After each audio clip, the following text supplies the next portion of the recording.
Hi everyone. Today I'm starting a new journey. I'm taking a 21-day challenge to rebuild my life. Hi, welcome to the day 7 of my 21 day review challenge. So, आता gym जायची तयारी आहे. तर ते वगैरे घेऊन आलो तुम्ही.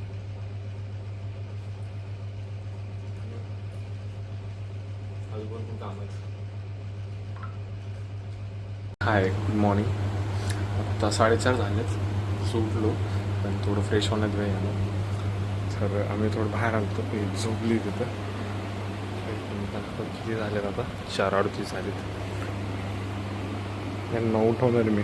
हवे चल ना, जायचं आपल्याला. सकाळ झाली, उठ.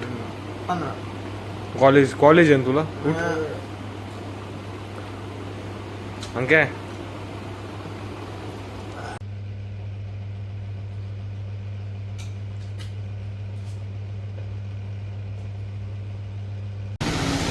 फुल पाऊस येतो. पण पृथ्वी घ्यायला आलाय. परिश्रम करून फायनल आम्ही काय मिस नाही झाले पाहिजे. पाऊस येऊ, आंधी येऊ, तुफान येऊ, कार न द्यायचं पण झालं बस. आज तर बऱ्यापैकी मोकळीच आहे कारण की पाऊस होतो आणि किती सर आले. काल सुट्टी घेतली काय सर. मित्रांनो, संकट येत राहतात, जात राहतात. माणसाने थांबलं नाही पाहिजे. हे तुम्ही आज आमचं उदाहरण देऊ शकता. पाऊस येऊ, आंधी येऊ, तुफान येऊ, थांबायचं ना. तुम्ही जिमला आला. हां, डिसिप्लिन इज व्हेरी इम्पॉर्टंट.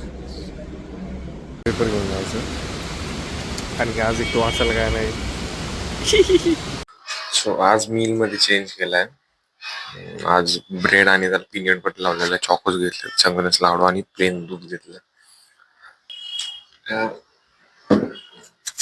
म्हटलं थोडस आज चेंज करून खाऊयात. रोज रोज एकच खाऊन बोर नको व्हायला म्हणून आज थोडं चेंज केलं. सो एवढा पाऊस होतो सकाळी आणि जिम झाली तरी पण पाऊस येत होता खूप. आणि आता मी पेपर घेऊन आलो. तो पेपर वाचायचा कारण की ठीक आहे, बघूयात काय न्यूज आज काय नाही वाचतो. सो पण डिसिप्लिन तर यायला लागली हळूहळू कारण की ठरवलं म्हणजे ठरवलंच. रेनकोट घालून जायचं पण जायचं. जिम मिस नाही झाली पाहिजे सकाळी कारण की आपलं तो ट्रॅक बसत चाललेला असतो. एकदा जर मिस झाला तर मग तो परत रिव्हिल करायला खूप टाइम लागतो. त्यामुळं डिसिप्लिन. आता एक इन्सिडेंट झालं.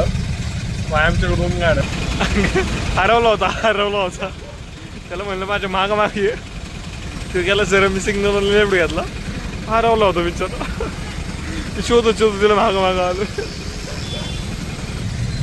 काही खतरनाक इन्सिडेंट होता. सो आता 8 वाजलेत. जेवण बसायचंय आणि येऊन खूप झोपणार आहे कारण कंटाळा आलाय आज. आपल्या बरं आज एक न्यू मेंबर आहे. मोठे असते आणि तर आपण आता मग वॉकला चाललोय कारण की आपल्याला ते भरवायचे आहेत ते 10,000 स्टेप्स. ते भरवल्याशिवाय टार्गेट कम्प्लीट नाही होत. सो 8,500 स्टेप्स झालेत आणि आता मी अजून चालवतो. मला अजून 2,500 करायचे. सो 10 वाजलेत. थोडा टाइम गेलाय पुढं पण आणि आता झोपायची तयारी चालू आहे. जेवण वगैरे झालंय. सो मला काल मोंटी दादाने कमेंट केली की संविधान वाचवा.